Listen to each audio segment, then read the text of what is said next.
Mercedes is winning too cleanly for the rest of this grid to feel normal. George Russell has already turned early season speed into control. Kimi Antonelli is stacking pressure on Ferrari every single weekend, and the Silver Arrows suddenly look like a team that knows something nobody else does. That alone would be enough to shake the title fight. But here is what the paddock is not talking about. The fear inside Formula One right now is not just that Mercedes built the strongest power unit for 2026. It is that Mercedes may already be choosing how much of that advantage the sport is allowed to see. That suspicion did not come from one wild rumor. It came from a pattern. In Bahrain, Mercedes logged more mileage than anyone with 6,193 kilometers, while never looking desperate to top the timing screens. In Melbourne, Russell then grabbed pole with 1:18.518, and Mercedes locked out the front row before cruising to a 1-2 finish, while Charles Leclerc came home 15.5 seconds behind.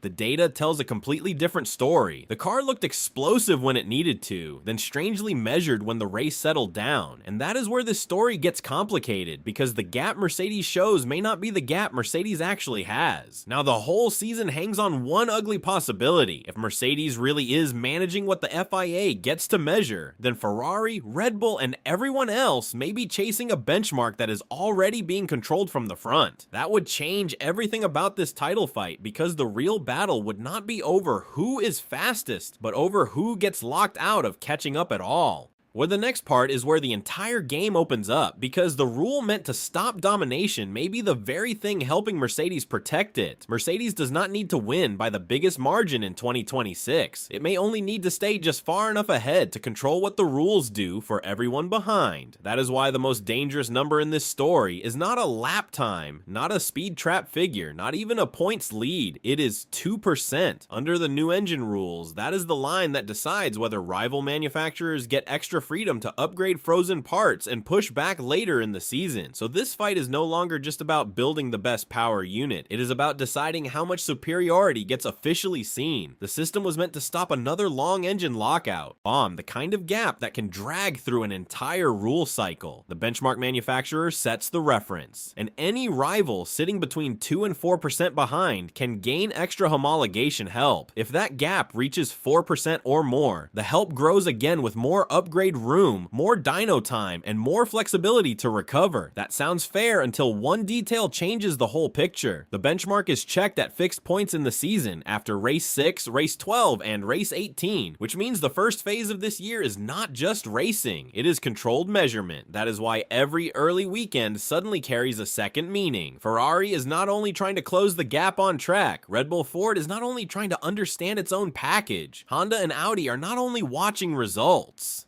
All of them are trying to work out where the real ceiling actually is before those checkpoints arrive. If Mercedes can shape that ceiling, it can shape who gets help and who stays trapped. And once that thought lands, the next question becomes impossible to ignore, because the first clues may have appeared before the season even started in Bahrain. Bahrain was the first place this story stopped looking like rumor and started looking like intent. Ferrari had the headline lap. Charles Leclerc put in 1:31.992, and on the surface that gave the paddock a simple picture to hold on to. Mercedes looked quick, but not untouchable. That version of the story was comfortable. It kept the spotlight away from Brackley and left Ferrari looking like the early reference point, but the real story was never about the lap time.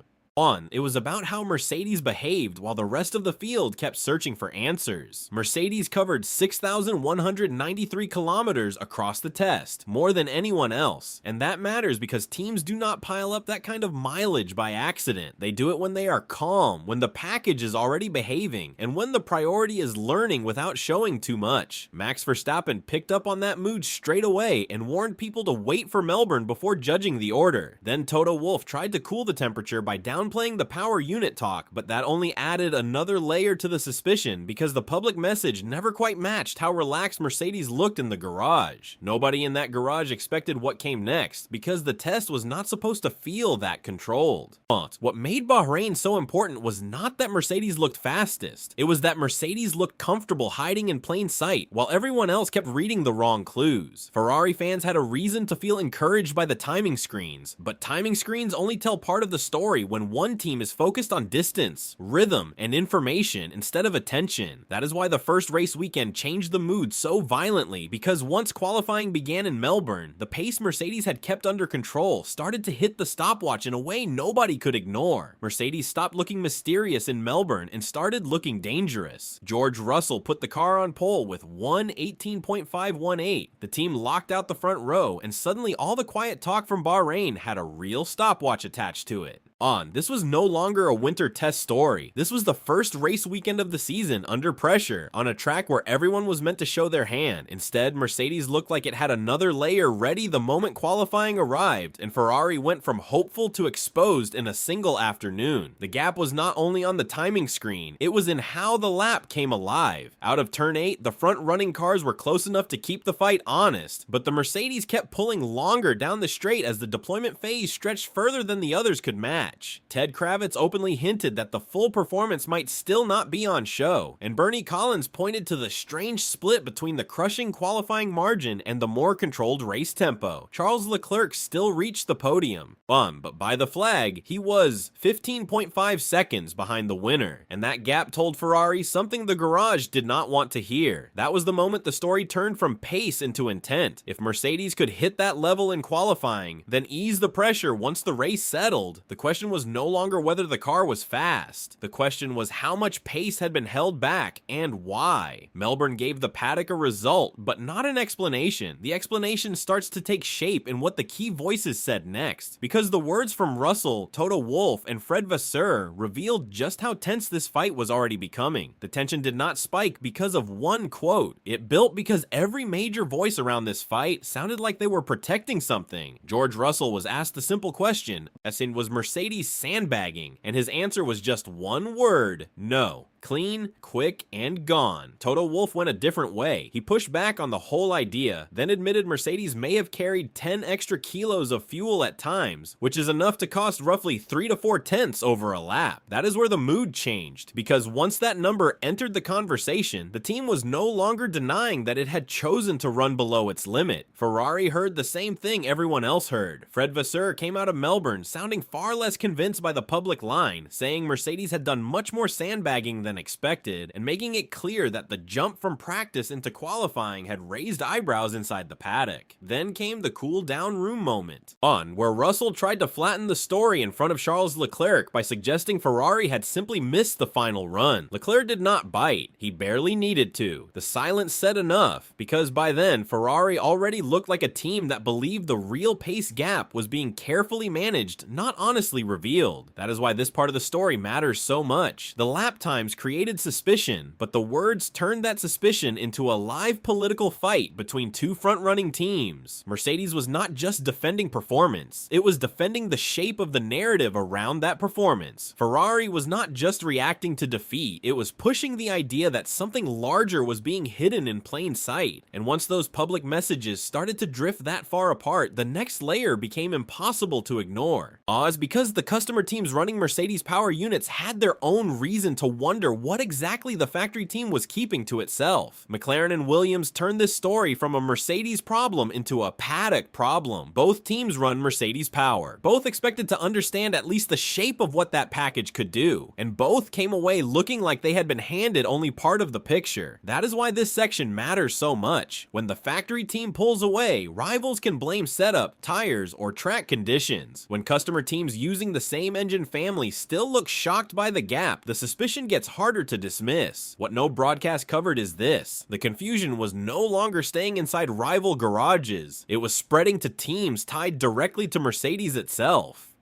Andrea Stella admitted McLaren still had work to do to use the Mercedes power unit as well as the works team, which already told you the gap was about more than simple hardware. Then China made the contrast even harsher, because both McLarens failed to start the Grand Prix after electrical issues despite qualifying in 5th and 6th on the grid. James Vowles also said Melbourne was the moment Williams realized how far the Mercedes works operation had moved ahead in understanding the package. The data tells a completely different story. Same power unit family did not mean same usable performance, same confidence, or same control over what the car could really access. That is where the whole thing gets darker for Ferrari, Red Bull, Ford, and everyone else trying to map the season honestly. If even Mercedes customer teams are still chasing the real shape of this advantage, then the benchmark itself may be more slippery than it looks from the outside. This was no longer just about a fast factory car or a team that started the year better prepared. It was about whether the sport's own reference point could be controlled by the one team that stood to gain most from keeping that reference low. And once that idea lands, only one question really matters, because now the focus shifts from what the paddock suspects to what the FIA can actually measure. The FIA can see what Mercedes delivers. It may not be able to see what Mercedes is holding back. That is the trap sitting inside this whole story. The sport already has torque sensors built into the system for the 2026 rules. And the FIA's own power unit regulations say the output torque is measured and sent through the standard ECU, with driveshaft torque sensors also planned as part of the wider car regulations. That sounds airtight on paper, but if Mercedes is always showing the same reduced level, then the system may record that reduced level as the truth, not as a disguise. That is why the benchmark itself matters more than the headline pace. The FIA can monitor delivered output, compare manufacturers, and decide who sits beyond the key threshold for extra help, but a sensor cannot measure unused performance. It only records what reaches the axle. So if a team chooses to run below its real ceiling in a steady way, the gap to Ferrari, Red Bull, Ford, Honda, Audi, and the rest can look smaller than it really is. What no broadcast covered is this.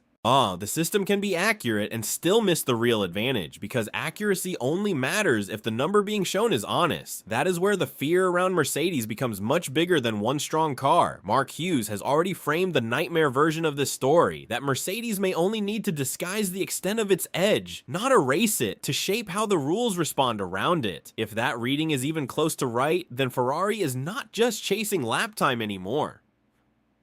Ferrari is chasing a moving ceiling that the leader may be setting on purpose.